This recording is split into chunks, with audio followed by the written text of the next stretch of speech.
outweigh the good news pieces, and we really need to revisit this whole idea of wage gaps, pay equity, and put them in. We have women coming in and out of the workforce because they still bear disproportionately the major.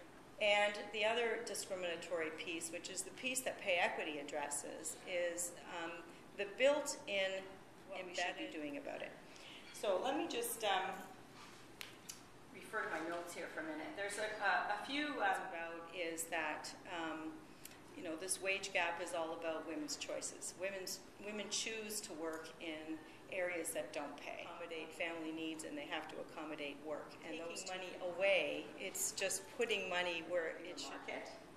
And it is an area where we have a shrinking labor market. So pay equity requires businesses to examine their compensation practices.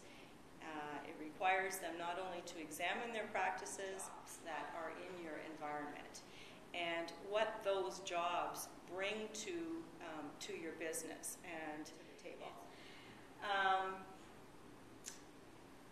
It is also a first step towards marketing for your company. I mean, if your company is one that has looked at law, but because it is of significant benefit to you, you know, what employees brings a complaint. The fact that you have to go through this process doesn't necessarily dates are now passed.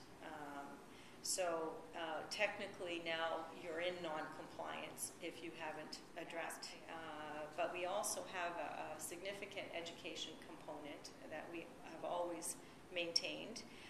So we have a lot of spring that is going to really set out what our interpretation of the minimum requirements are on new material to keep up to date with modern ways of learning and modern ways of delivering educational implementation periods that were fairly long.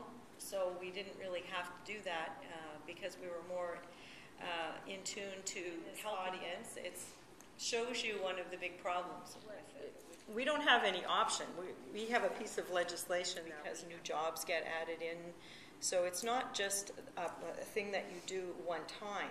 The hardest time with this, because if they didn't do it, and it's no different than occupational health and safety, or you know, we don't get the profile that other pieces of legislation do.